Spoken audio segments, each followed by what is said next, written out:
Good morning to some and good afternoon to others. I think we're right at that hour that it changes in the Midwest. So it's my privilege to introduce Joe McHugh, who is currently Vice President of State Supported Services and Business Development at Amtrak. As many of you know, Joe has been with Amtrak for a number of years, I think just over 26 to be exact, and most of those years have been leading Amtrak's government affairs.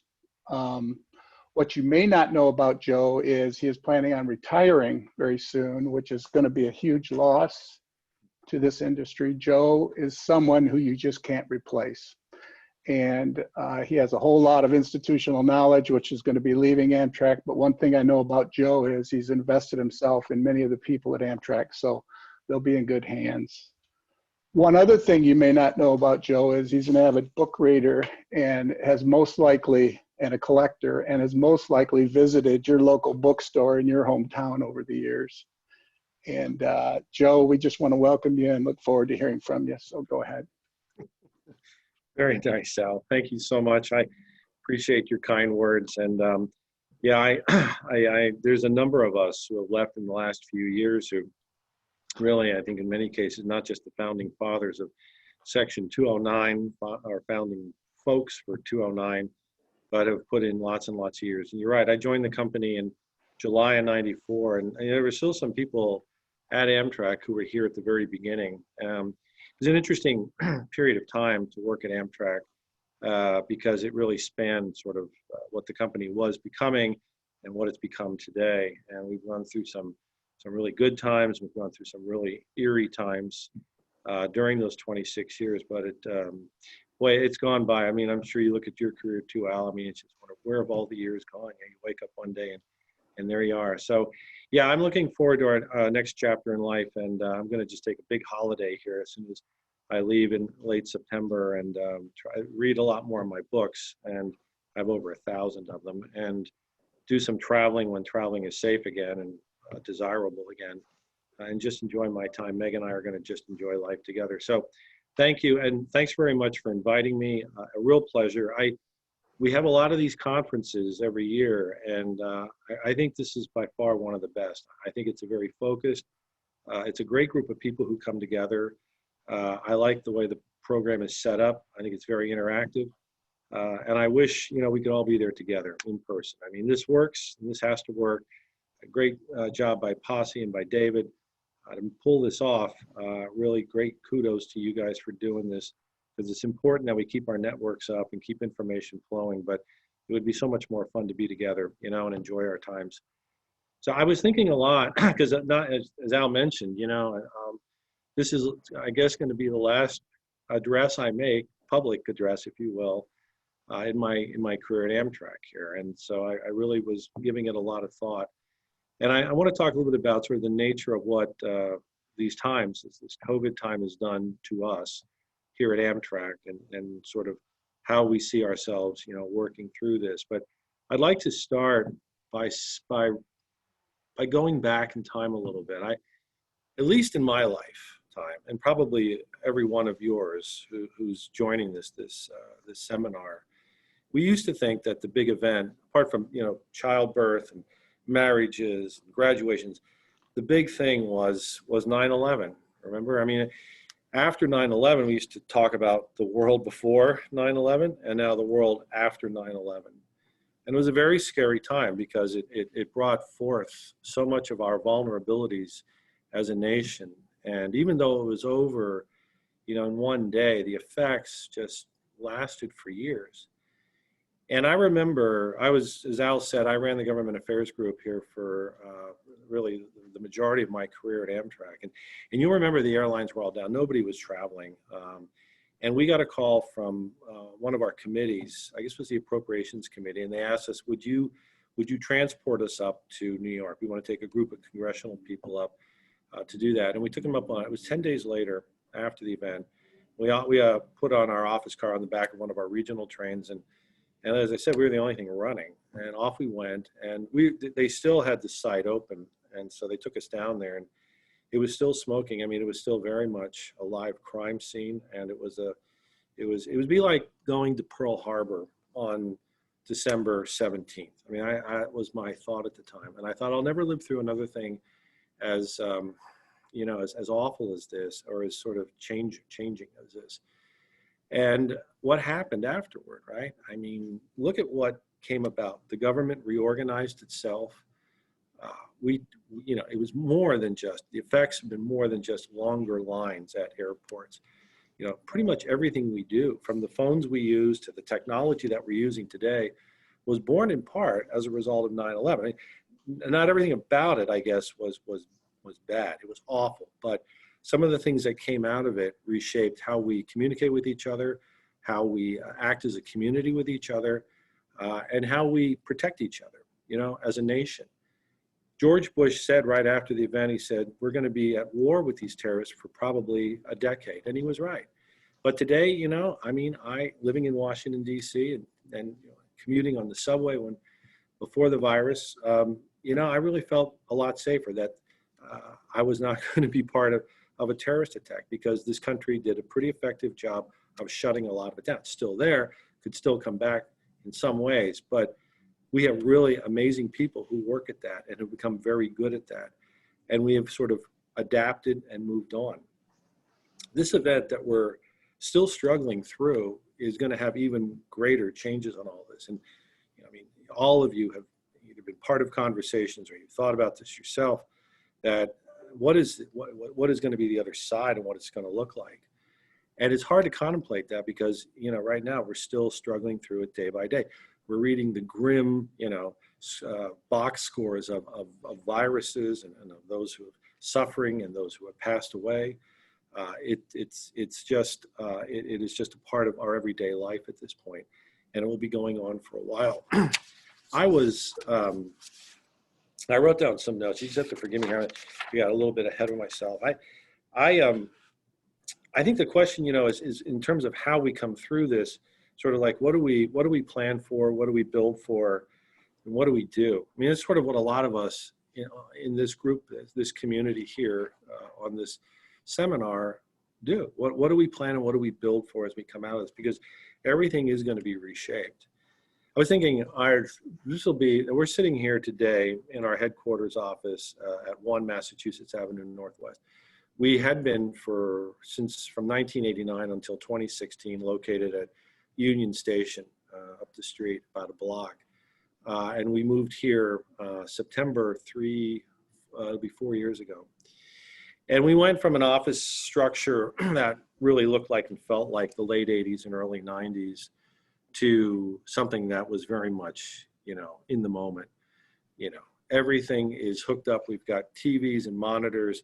We have an in-house broadcasting system here that we did not have at Union Station. We have all of our train arrivals and departures, on every floor. We have 4 floors in this building.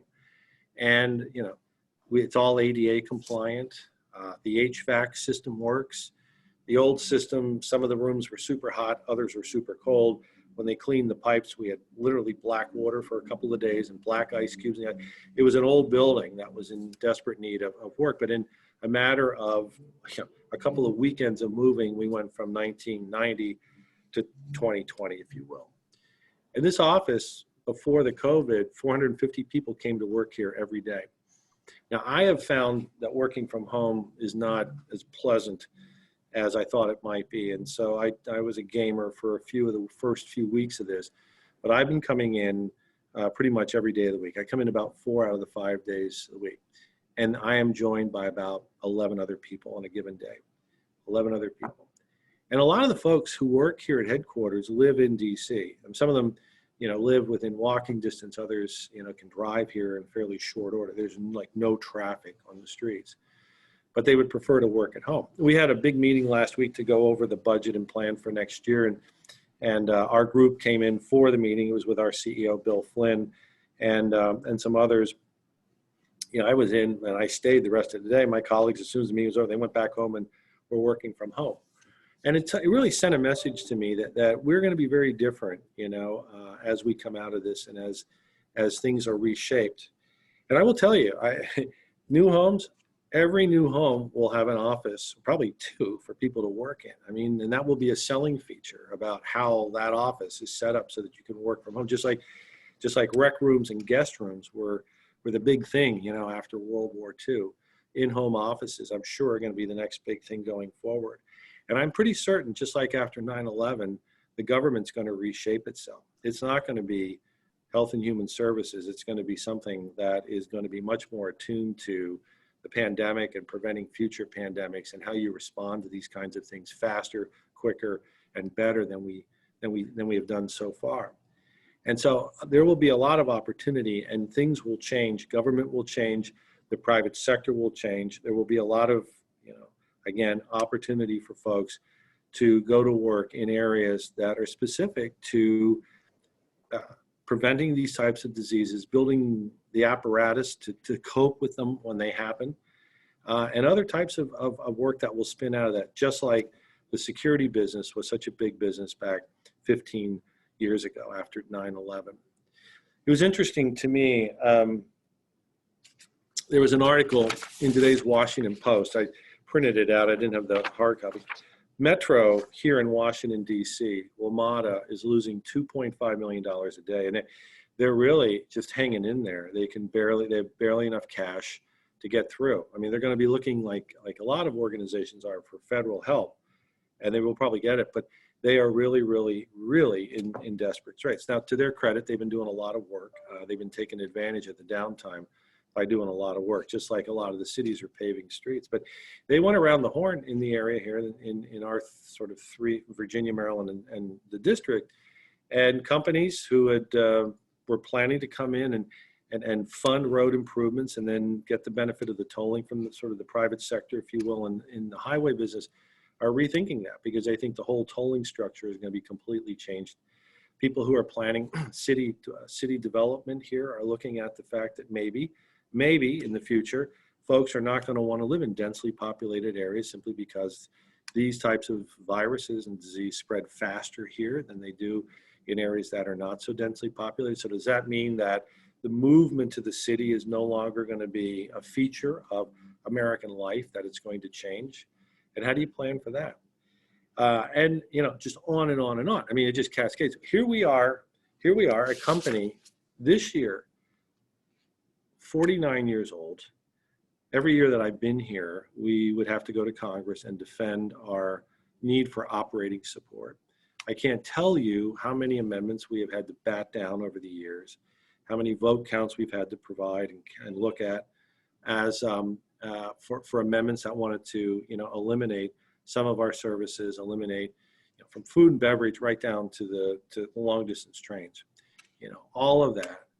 And because in the speeches that be given on this House and Senate floor about why are we funding these money losing trains and so on and so forth. And we always had our heroes to stand up for us: Joe Biden, Frank Lautenberg, a number of folks, Dick Durbin, who would stand up and make the case that we're all in this together, and just like we fund water investments for Arizona, Senator McCain, to benefit your state, so too you should fund what we need to satisfy our transportation needs here in the Northeast Corridor and elsewhere around the country. And this year would have been the first year that we would have gotten to a point where we had no operating deficit, that we would have actually broke even and bettered it by about $20 million. We felt that we were on the cusp of catching this unicorn, right? And I often used to dream about that. I think about, gosh, wouldn't it be great? What it's going to be like when we don't have to defend this anymore, even though it's worth defending, that box has been checked off. Well, along comes COVID, and all of that's dashed, right? So instead of running a $20 million positive operating support, we're looking at somewhere between $600 and $700 million loss. Same time, we went out and ordered 28 new high-speed train sets, which will be delivered sometime toward the end of next year, 2021 calendar year. We ordered them because our Acela service was just taking off. We'd have many trains were sold out on the peak hours. We were looking at, train sets that have been running in service for 20 years and run hard. I mean, we run them up and down the corridor. We run them at high speed. They're heavy machinery, so there's a lot of stress on that. So we decided we would order 28. So we'd have 8 more. And you know what? Instead of having 6 coaches, we'd have 8. We'd expand the size of the train set by about 30% more capacity. And we're still banking on the fact that it's going to come back. We're still, putting our hopes here in that service, because it will be beautiful when it comes. We're also, improving our facilities. We're lengthening our train sheds, our servicing facilities where we hold our trains and our yards, and not us but others, but we're participating, are building a beautiful and magnificent new train station in New York City. And I hope to God that people are still, going to want to take the trains in numbers like that. But here we are, all of us, 200 or so, all connected and handling this meeting this way. So, the technology has proven that it can be done, and maybe not every trip needs to be taken or every conference has to be, in person. And that's something we're going to have to be looking at. We're looking at ordering new intercity train sets to satisfy our state services and to replace the AM fleets, which were put into service in the mid-1970s. So I think it's 75 train sets is what the order is contemplating. And again, we're sort of taking a bet on the future that things will return to some semblance of what they were beforehand, and that people will still want and need to take services that, like Amtrak, that will now have new equipment, but the investment of this is in the billions of dollars. So it's going to be a very, very interesting way to see how this plays out when we finally get to what will someday be the other side, we hope.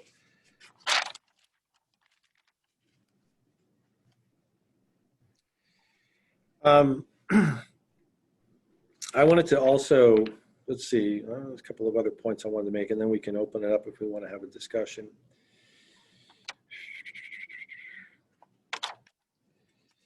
And it may be that for a while, it may be too, that it's a fad, right? I was thinking about this as well, the notion of working from home every day.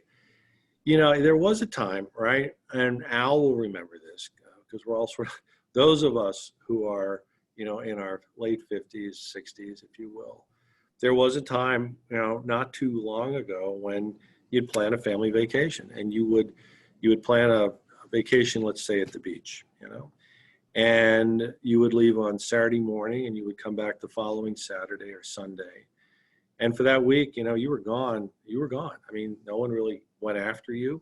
You weren't able to check emails. I remember, back in the day, I was working at the Department of Education. I had a political job there. And when we went away for our week's vacation, I would work late on Friday night to get everything done as much as I could, because I knew that I wasn't going to be there for a week and no one could really get me, right? Because the technology really didn't exist to do that. But over time, right, we have found that you really, really have a hard time taking a day off, particularly if your job is demanding, particularly if you have large responsibilities. If you're in business for yourself, it tends to be more so. You're constantly looking at your phones to see if there's any emails, you're getting calls. Oh, I didn't realize you were on vacation, but could you help me out anyway? So there's really, it's very hard to have a quote unquote real day off, okay? In a few weeks, Al and I will have that sense, but right now, that's not the case. And I think, you do get some, at least for me, some separation when you go to work, and you leave work and you go home. And home is like your refuge. Home is the place you go to kind of get away from it all. It's where you can kick back. And now home is going to also be where you work, and for many people. And I think some obviously can sort of deal with that. I personally can't. And we'll see over time whether or not it is something that was not a fad so much as just something that over time, maybe wore out its luster, and there will be a return to an office place. But it remains to be seen, how that will manifest itself. And also, you ask yourself, how important is it to have the personal relationships? How important is it to use them both as a way to enrich your life, right? Because, I believe that the real treasure we have in life is not the money you have in the bank, but the friends we have, the family we have. And so how important is it, to maintain these personal and professional relationships, which are best done you know, not like this in every case, but in the ability to be together, right? To be together and to interact and engage with each other in person. And how will that balance be struck going forward? How will it be struck in education? I mean, even before COVID, there was a movement toward the whole idea of getting your degree online, right? And that's going to probably become more and more the norm. And so we really, when you think about, you know, the whole work life, education, you know, how much of it is going to be better online versus in the classroom, or what's the right mix? These are all the things that we're going to have to plan for. Now, I will say too that even though we are still, you know, struggling through what we have to do to get through this as a company, we took a number of steps starting in March that I think, you know, have helped, you know, ameliorate some of the issues that would worry people the most about this crisis. We have regular communications with our employees. We started out by having weekly town halls. They've moved to, I think it's bi-weekly. And we have quarterly business updates. And the invitation that we've been encouraging all of our employees to have an email address. Not everybody does, and you can understand that because a lot of our folks work in the field and they're in gangs that rove around. So it's very difficult. You know, they don't have an office to go to. But we've encouraged them, you know, if you have a laptop, please get an Amtrak email so that you can stay in touch with what's going on. And I would say the company's done a good job of trying to communicate what we know when we know it to our employees. We have regular messages coming out via email from our in-house corporate communications group, and we have had regular town hall meetings with our CEO and the other leadership in the company, and I think it's helped. I mean, it's been a good way to keep people communicated with.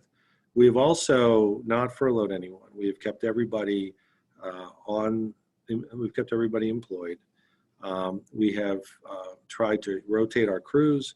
Most of them are on the extra board, but we do rotate them so they're continuing to be familiar with their territory and to keep up their operating skills and requirements.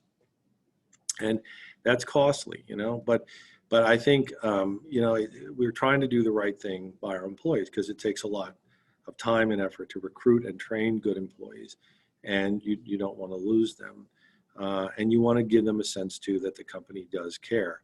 So here we are now in about our 6th month of this, and we're still holding tight on that. I opened up a regular weekly call in our 1st or 2nd week of March with all the states who wanted to call in and participate, and we kept that going through June, and then we moved it to every other week. But we tried again very hard to keep the lines of communication open with our state partners. Both to hear what they had to say and to hear what we, you know, saw coming from the service lines and from demand and efforts we were taking to make our trains clean and safe and our crews clean and safe. And so we do that. We continue to do that, and I feel like we've had good engagement with the states on the issues that matter because they're topical, and we divide the hour in half. We talk for half and then we listen for half. And so we're going to continue to do that. So I think on that front, you know, the technology has really been effective and it's really helped us. And I think it's allowed us to sort of keep up with what we need to know. But as I said, you know, time will tell if this is going to be as effective. Now,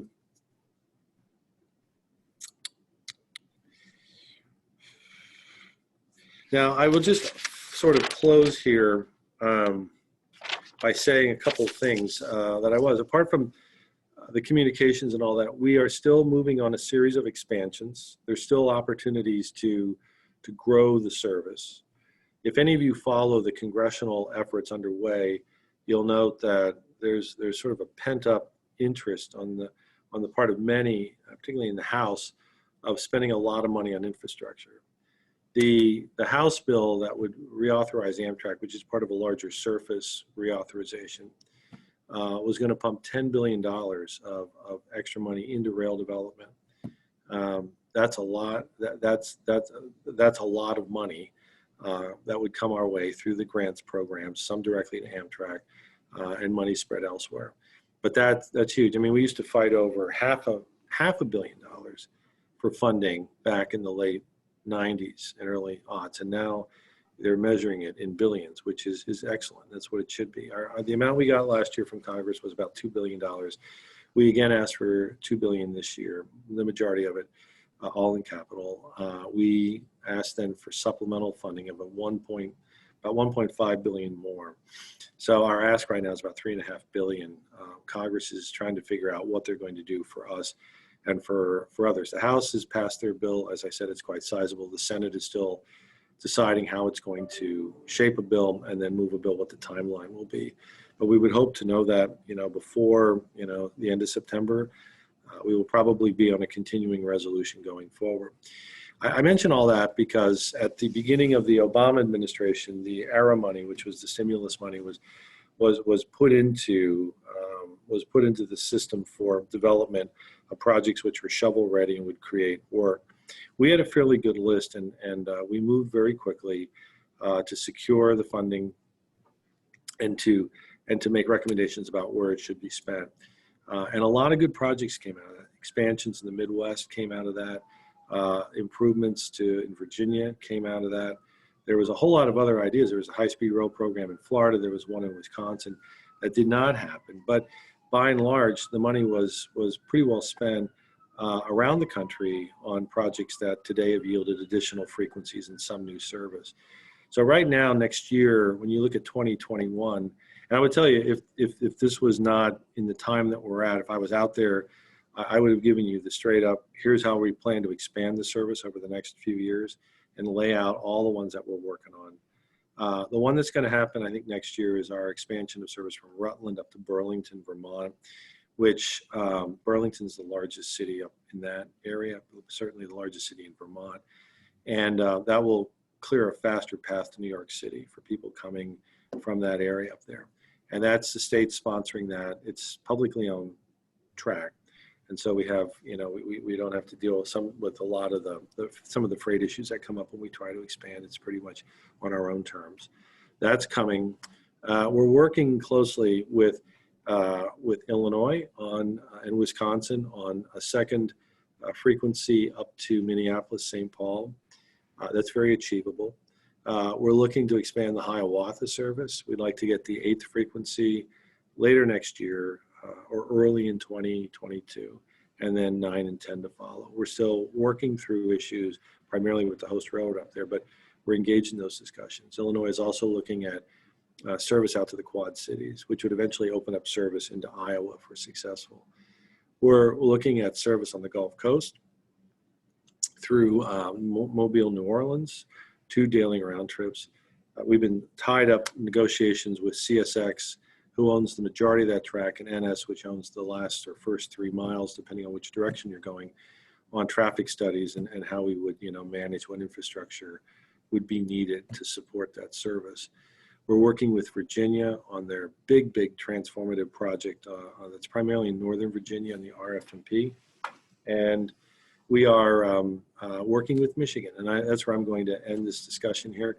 We're working with Michigan on a comprehensive plan to improve the service into and out of Michigan and Chicago.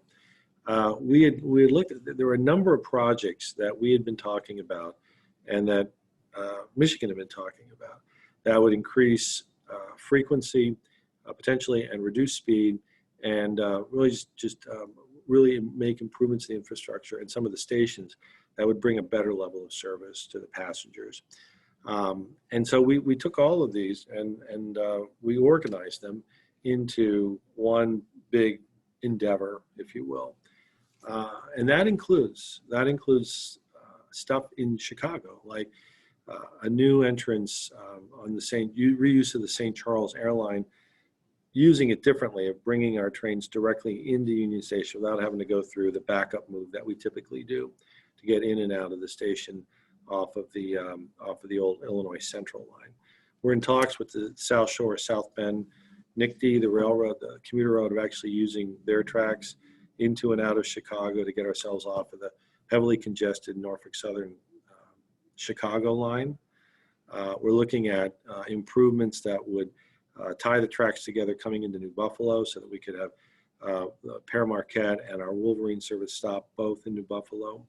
Looking at improvements up and down the Michigan line. And we took the presentation to our friends over at the DOT, to Al and his crew over there. And we're working together. In fact, there'll be an application for one of the grant programs going forward for some improvements on track structures this year. And we would look to do more improvements. This is very achievable. It's very gettable over the next 5 to 6 years. And it's not, bone in the throat expensive. It's stuff that's doable. So we're going to continue to do that and plan because, the future is born of good planning. And good planning will always drive good decision making. And so we're going to be doing that. The Midwest is very fertile for development. And it's very fertile for a number of reasons. It's got very mature programs out there, and the folks who are running them, sort of know the business, and they look at their service not as their service, but as part of a larger network, a larger Midwest network. And so they're buying equipment together, and they're planning together, and they're talking with each other. And some of this is the legacy of Tim Hefner, who really sort of was a trailblazer in trying to get the Midwest region to talk as a region and to think as a region as opposed to individual states. And so the work will continue. I look forward as a citizen to signing up and coming out next year so I can get a chance to see all you good people and reminisce a little bit. I won't be looking for work. I'll just come out in friendship. I will come in peace. And with that, I just want to thank you for your attention today. And I hope I didn't go too far over my time allotment, but I appreciate your invitation and the time you've given me to hear what I have to say. Thank you. Thanks, Joe. And looking at the question and answers, the first thing I need to do is there's an overwhelming response here led by Tim Hefner to thank you for all of your hard work at Amtrak and Intercity Passenger Rail. So I want to make sure you hear that because it's overwhelming on here. And then there's a number of other questions. A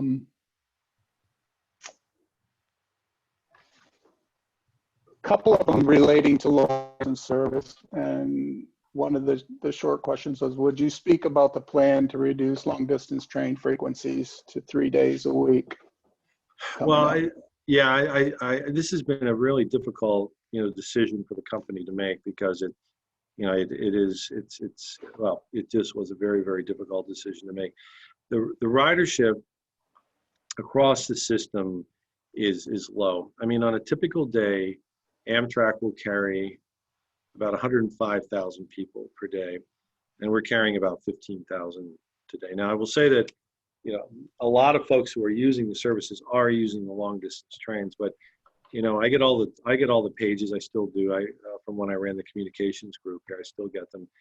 And you will see when we have incidents out there that the number of people who are on the trains is small. We had some, and this is not now, but like 4 or 6 weeks ago, we would have certain trains where we had more crew than passengers on board. And it is, I think it's important, in these times of uncertainty that there's some things that remain certain, that the train goes through town in each direction at least once a day is something I think that is for some communities comforting.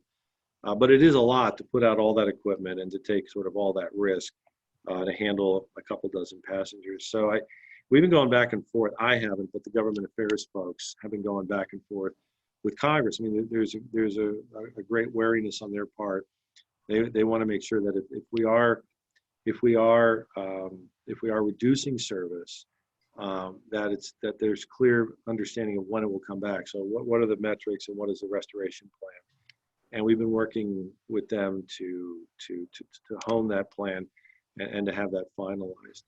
So I think right now, the plan will be to go to 3 times a week, starting October 1st, which is the beginning of the fiscal year. Now, it's quite possible, this has happened before, that Congress will tell us, something different, tell us that is not going to be allowed. And I think, we'll have to see what the funding level is. and that'll be tied to the overall decision. But there's still tremendous support up on Capitol Hill for the national system. There really is, and I've always sort of wondered and worried about that myself. But it is, and it's not just Democrats. It's a bipartisan support for the national system. So I think our job here is to try to manage this as efficiently and as well as we can. I think we have to keep the interests of our employees, uppermost in mind. And I think that whatever we do here, we have to understand that Congress will have a say in the final analysis. Mm-hmm. Another question related to on-time performance. Do you think there's a workable relationship that could be established with the host railroads in regards to on-time performance? Well, tomorrow when Jim McClellan comes your way, I hope someone will ask him as well.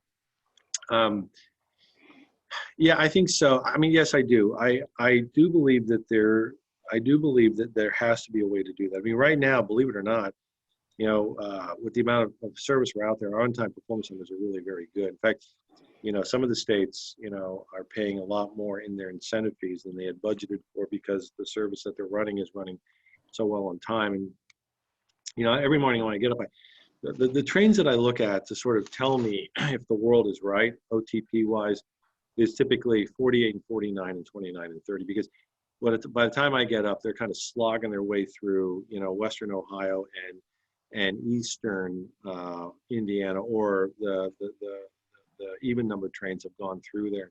And if they're on time, generally the world is pretty good. If they're running really, really late, then typically there's something amiss around most of our services. So the on-time performance has been running well because we're in a reduced pattern. The other side of this question too, to me, is, and I try to keep up with this with railway age, is really what is the state of the railroad industry itself? What is it going to look like when this is over? Are people going to be buying as many cars? Is as much stuff going to be shipped on rail as it is on Amazon? We just noticed that I guess Amazon is just starting to ship some of its packages by rail. Will that become more of a trend or not? And how will their business fare? And what will that mean for us?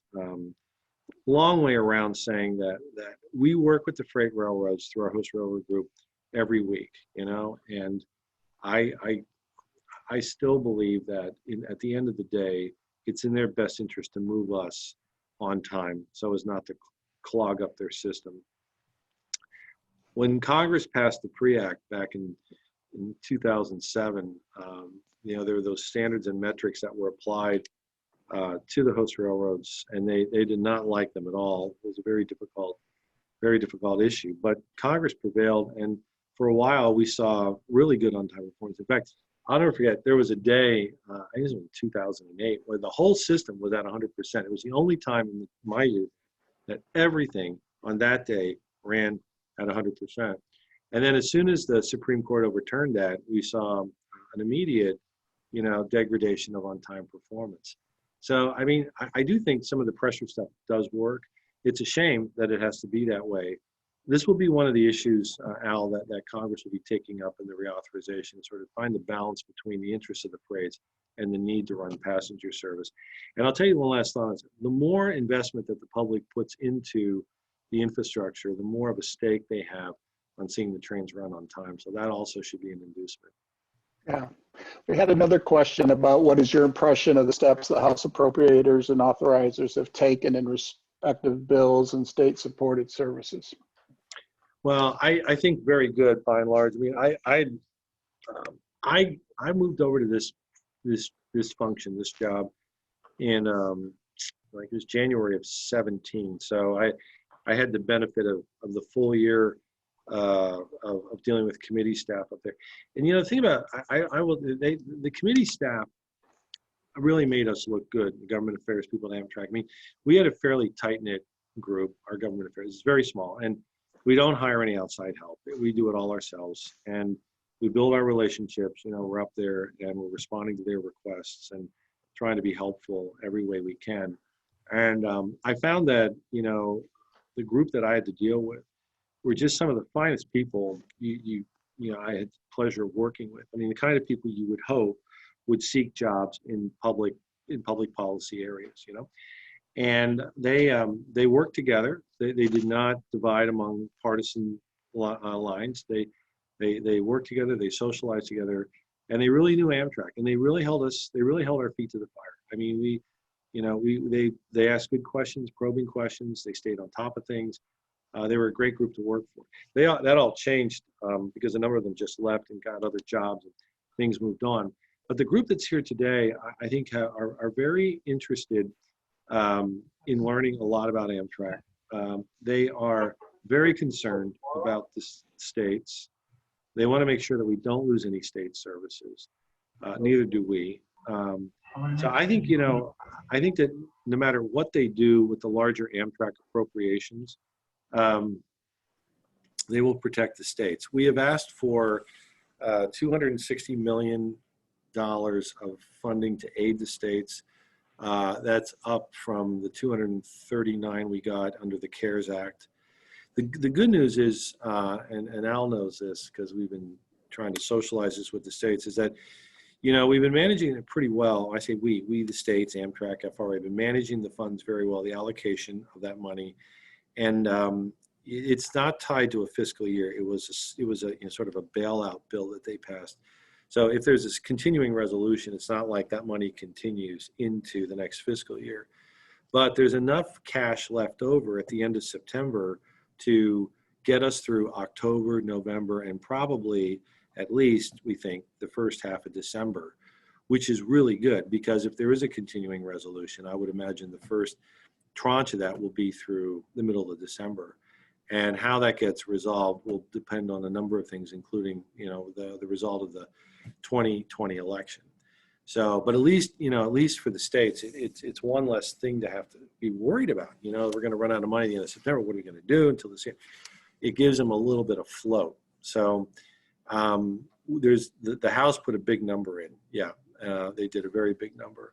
And I think the Senate will come through. We don't have any definitive word, but our indications are that they probably will because they don't want to see this go away. Because once it goes, it's gone.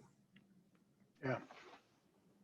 I had a follow-up on on-time performance, I think, a little bit. It's Graham Claytor believed that PTC would improve running time and running time reliability. Has Amtrak experienced that yet?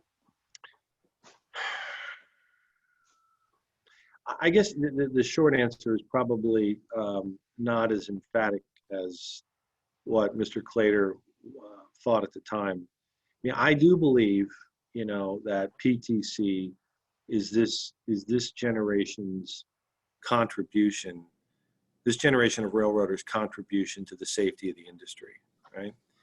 And I think that as it continues to mature as a system, you will see some of the benefits in terms of how you manage traffic and the ability maybe to run at slightly higher speeds. I mean, clearly now with PTC on some of these services, we can run at 90 where we were stuck at 79 or even higher speed, right?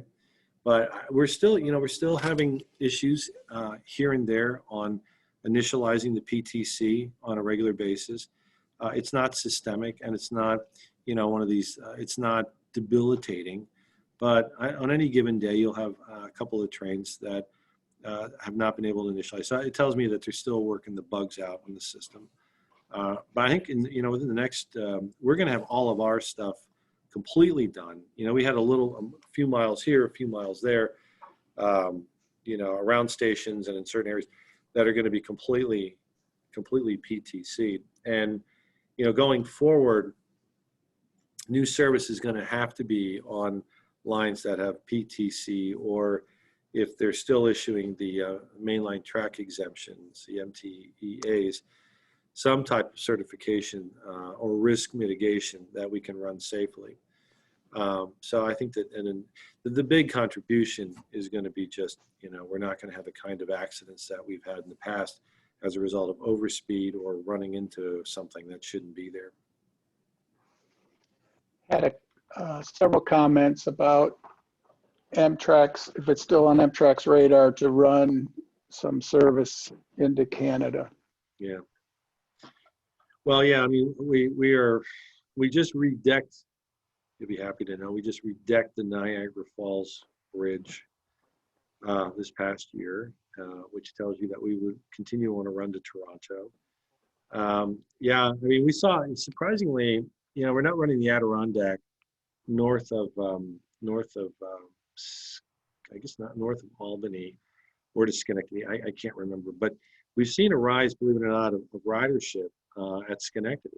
That's growing faster than at Albany over the last quarter because it's sort of become a collection point because we're not running any services north of there and people are driving now down. That's the nearest place that they can hop on a train. We want to run service obviously back up to Vancouver, BC. And I hope those services come back. I mean, Canada, I suspect the border will probably be closed at least until Thanksgiving, our Thanksgiving, if not the whole year. And you know, the big business on the Seattle Vancouver service is really the cruise line business. I mean, we do tremendous amount of transportation on the cruise, connecting to the cruise ships, and that is all. I mean, who knows? You know, if you think you've got problems, you know, if you own a cruise line, wow, what's the future there? And you know, we talked a while ago, and I suspect this question drives mostly to the issue around extending service from Detroit over and into Canada and up to Toronto that way, the way the old international, you know, used to operate. And that's something that we would really like to get into. And it was, you know, in sort of when I think about all the things that we could be working on, it was not up there, but it was kind of there. And you know, the other question too, and you know, I talked to Dave Dunn a lot. He and I became really good friends when he was the CEO, and we kept up our friendship. You know, so we talk every week and catch up on stuff. And he's very worried that there's not going to be anything left of VIA when this is all over, except Montreal to Quebec service. So when we ran the international, you all remember it was a VIA train when we got to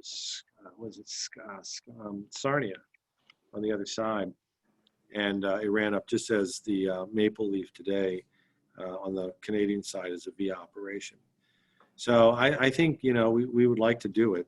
We believe that there's vitality between those two cities, and it also sort of we're you know, while we're talking about it, you know, one of the great quests here would be to find a way to use the Detroit station, you know, the magnificent Detroit station. So there's a lot of opportunity with Michigan. Tim and I used to talk about this a lot because when you really do the work. And a lot of it now has been done. I mean, obtaining the second half of the line to Detroit was a major get. And the upgrades that have been done there. I mean, you really have the first true, you know, high-speed system, you know, from Detroit over to Chicago in the Midwest. And, you know, we're still working out the issues around signaling there too, but we should be in a pretty good place in a few months. And that's gonna be a real game changer, I think, for the region. We hope we can add more service out there as a result of faster running times and the ability to turn equipment more readily. So it's Michigan and the work that we're doing there tied in with the infrastructure work, you know, all the way into Chicago, to me is going to be just as transformative as a new bridge over the Potomac River here and the upgrades to the old RFMP down to Richmond. I don't know how much longer you want to continue this, Pazzi, but there was one other question. I know you talked a lot about a lot of uncertainty yet because of all the things going. Can I just interrupt for a second? Sure. I was going to say that you guys can keep on going. We have no rush to get out of this unless Joe needs to leave. But before you do, I just wanted to let everybody know that we will continue tomorrow morning at 9 a.m. Obviously with the newsletter presenters, newsletter topics, same thing, 9 to 1. We'll probably start about 8:50 again, although we don't have as big of a welcome message as we did have today. Regarding the little gaffe we had for the keynote speech, we think we figured out what the problem was, so hopefully that won't happen again tomorrow. But Alan, Joe, you can keep on talking. Everybody who wants to listen, keep going. We'll hope to see all the rest of you tomorrow. Please do also monitor your emails. If we do have any kind of problem, that is the way how we can communicate to everybody who has registered. So, but we should be good for tomorrow. I'll turn it back to you guys. Sure, Joe. I don't know if you have a hard stop at what time, but. Well, I think I can go to about 1:15. I've got to get ready. We have for something at 2, but I can go another 15 minutes if you feel like it. Yeah, we'll see what one of the things, there was talk about a lot of uncertainty because of these times, and somebody had asked, what trends do you believe will prevail in the rail industry? Well, I actually think there will be a pretty good market for intercity passenger service. I mean, I really do, because I think the product we have allows people to not be as confined.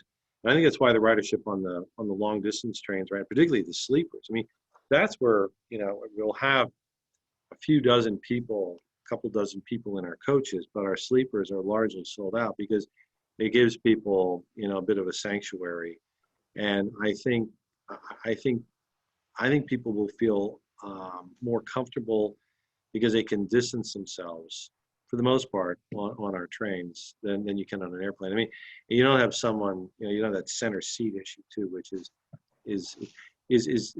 uncomfortable, right? And I mean, a few of the folks here, I have not traveled at all, you know, and so, but a few of my colleagues who have taken airplanes, you get a real variety of just really horror stories about flying right now. You know, in some cases, you know, they have the whole airplane to themselves, right? Which is great. You know, bad for the airline, but great for you. And then you have these stories where everybody's on top of each other.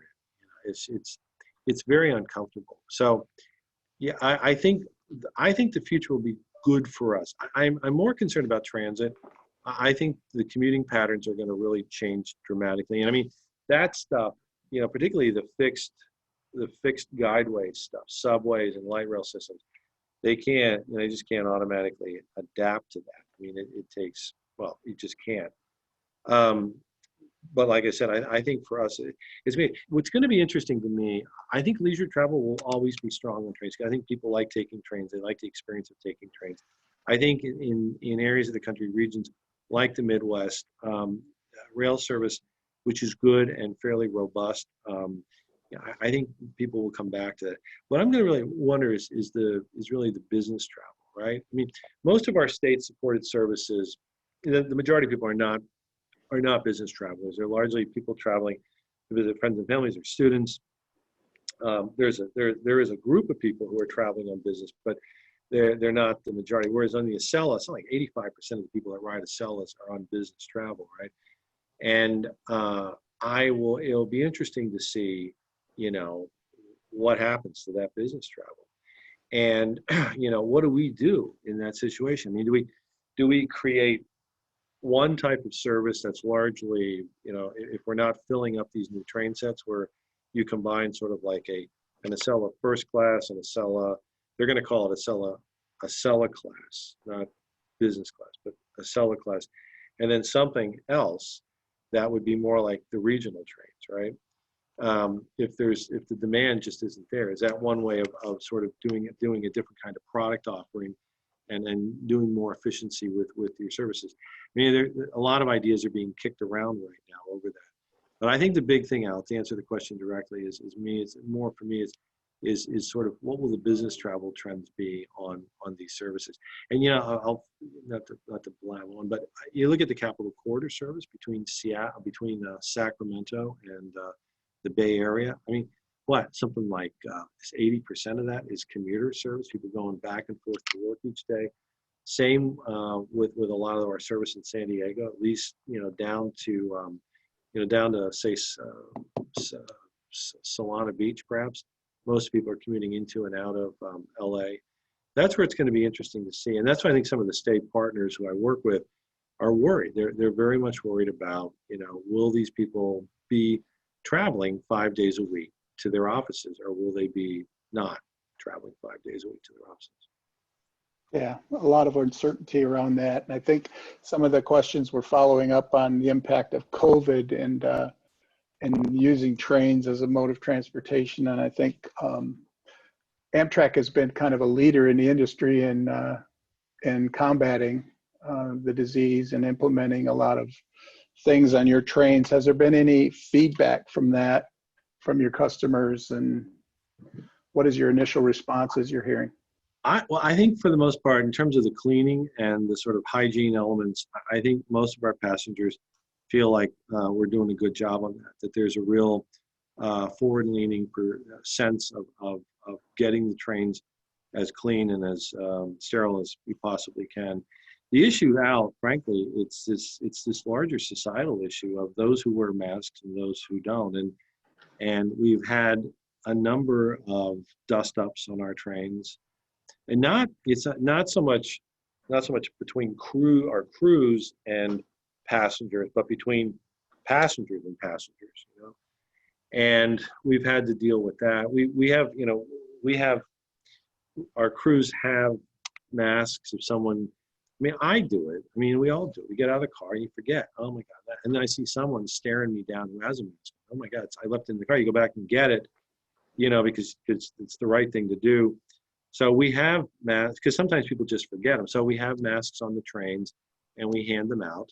And, you know, we try to, you know, if someone's not wearing their mask when they're moving about the train or getting on and off the train, you know, they're reminded gently about that.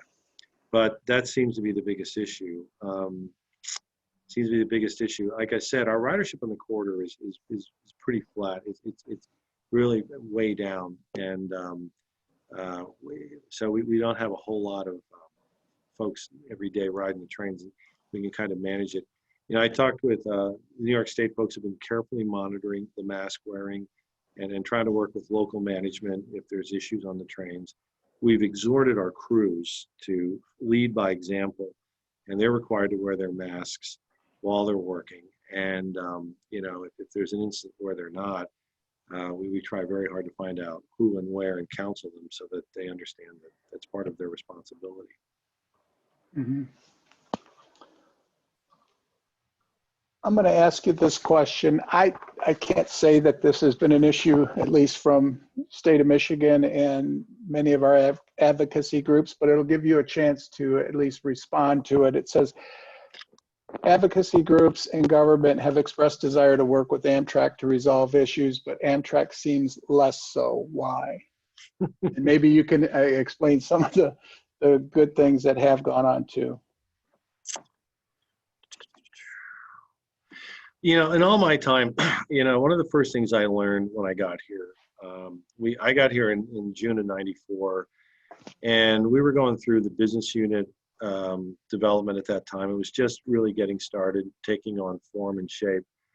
And then, you know, we got ourselves into that whole glide path to self-sufficiency. You may remember that awful chapter in Amtrak's history. And we agreed to do that. And the board kind of was a political board, and it was the Clinton administration. It was Alice Rivlin, who was running OMB at the time, you know, made this demand that we will continue to fund you at decreasing amounts, and you will get to zero in 5 years. And we did that. You know, we went along with that, and it really it really wrecked us.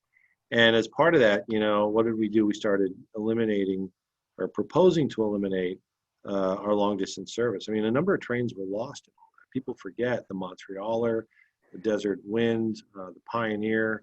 There were the Atlantic City service, maybe not so much that as a result of just all the buses going there, but we shed a bunch of services. There was a third overnight train to Florida at the time, the Silver Palm, that got truncated. There was just, as I said, we lost or proposed to lose a lot of the long distance service. And Congress would not permit that. And I remember, you know, it was really the mayors, right, who got organized and went up to Capitol Hill and really just went at both our numbers, our methodology, and just the whole idea of eliminating these services. They were really, you know, the voice of opposition. The unions were too, but the mayors really coalesced, and it was from everywhere. I mean. And I thought to myself, I had just gotten through that, and I was appointed VP of Government Affairs. I thought to myself, you know, if those guys were on our side, we would really be a juggernaut, And so Ray Lang and I and a few others put together a strategy to engage the mayors. And over the years, I think that has been very, very effective. I think advocacy today is very different than it was 20 years ago, particularly with Congress and particularly with the advent of so much of this is digital. It's more impactful, I think, when you do it, when you do it in person, whether it's at a state capitol or here with Congress. I think those are still the most impactful ways of getting your views across. Letters, they're still somewhat effective, but I really think the in-person is that. Now, I can't really speak for, how the company, I still think we meet regularly with the RPA, and we meet regularly with our unions, and we meet regularly with others who, have a stake in this and who want to support the development and the advancement of rail passenger service. I think, and there are times, and it's like, it's not just now, it's been in the past too. There are times when they're very happy with us, and there are times when they're very frustrated with us. And I think it's important that there always be strong advocacy, and that it be somewhat, when I say united, I think it's important that there's a coalescence of what you're trying to achieve, as opposed to, hitting Congress with 5 or 6 things that are somewhat, disparate from the main. The main should be, we want to preserve as much service as we can, and we want to grow what we've got. That ought to be the message in all cases. And to do that, rail needs to be an equal partner in obtaining the funding necessary to do that. And we achieved that by getting into the surface bill, because that's where the money was, and being tied to that cycle of reauthorization. And I think we just have to keep advocating for that. But I think, by and large, I see, them come in here to the offices when we were doing meetings in person. So I'm sorry if there's a feeling out there that we're not listening to advocacy groups. I hope that I hope that changes if that's the case. Thanks, Joe. One more quick question, and then it's going to be about time to stop. Amtrak reduced its Florida service early on July 6th. Is that considered temporary like the rest, or permanent? We did what now? Oh, was this, gosh, I may be a little bit out of my lead. This may be a Larry Chesler question for tomorrow when you guys have him on the panel. That was not, so read the question again. We curtailed service in Florida. Yeah, reduced the service in Florida on July 6th. Is that considered temporary like the rest, or permanent? Oh. If I'm remembering correctly, this would be the combining of the Silver Star and Silver Meteor. I think that's probably what they're asking. I don't know, Al. I'm not going to try to guess here. And I'm sorry, whoever asked that question, that I don't have an answer for that. I should, but I don't. That's all right. Larry Chesler will be on tomorrow as one of the panels with Ray, and you guys can, I'll make sure he addresses that. I saw him, he's here today. Hey, you know what, the other thing too, I don't know, I just, someone sent me an article this morning that, speaking of rail in Florida, which, when you look at Florida and you look at what they have today in terms of rail service, they ought to look like California. So should Texas, really. It's really a shame that some of these states where you have these major cities and you do have the ability to connect them, that there's not more service there, because it would really make a difference. But be that as it may, it is what it is. The Brightline service, had brought on, they had brought on the Branson Group, and now I guess they've separated. So to me, it's interesting news. Virgin has had a lot of problems, lately, but there was a lot of buzz, when they co-branded with Brightline, and now they're separating themselves. And I don't know what that augurs, for the future in terms of how you do this stuff, because I still think that, largely what we do is going to be, a public. It should be run like a business. You should do what you can to run it as well as you can, obviously, but it's always going to have a public service element to it. It's indivisible from that. And the Brightline operation, I was always, Gene Skorpowski and I have been lifelong friends, and I've followed that very, very closely as they were developing it down there. It's still right now, even though they've suspended, I think, most, if not all, of their service as a result of the virus, but they're still building their track over to Orlando. And it'll be interesting to see if they're able to turn a profit on that.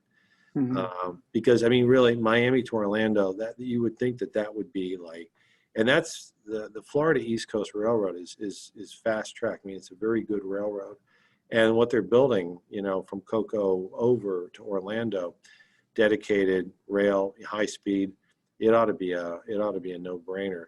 But it'll be interesting to see how well that does going forward. And that maybe will help, drive more rail development in Florida. They just didn't want to. We go down there, we're the gamers that we were, and meet with a parade of DOT secretaries from Florida, and they, as long as the Brightline thing was in play and they were using private money for the most part to do that, they really didn't want anything that would bring about the need for Florida state subsidy funds. But I'll tell you, the other thing too, and this sort of ties up to another question.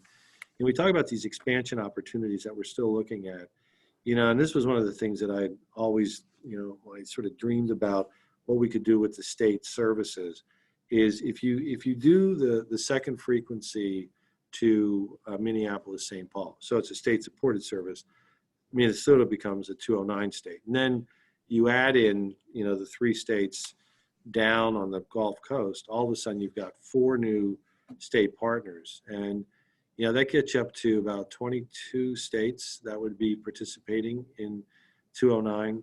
And I mean, arguably, you're not going to get Hawaii or Alaska. So, 24 is kind of like the halfway point there.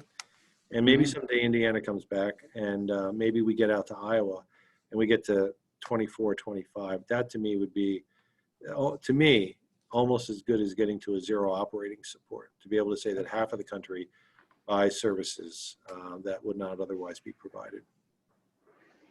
Well, Joe, thank you for your candor and your thoughtful presentation, and congratulations on your upcoming retirement. And thank you for all your service to the Amtrak in the States. It's easy to be candid when you have 39 more days. All right. All right, thanks, thanks. everybody. Take care. Stay safe. Thank you. Yeah, everybody, this will conclude the day 1 of the Midwest Rail Virtual Conference.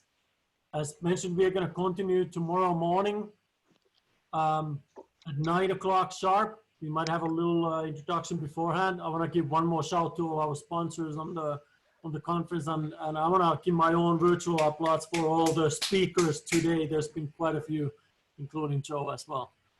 So everybody enjoy the rest of the day, and we'll see you at 9 o'clock tomorrow morning. Let's hope there's no more technical glitches. So. Thank you. Thank you.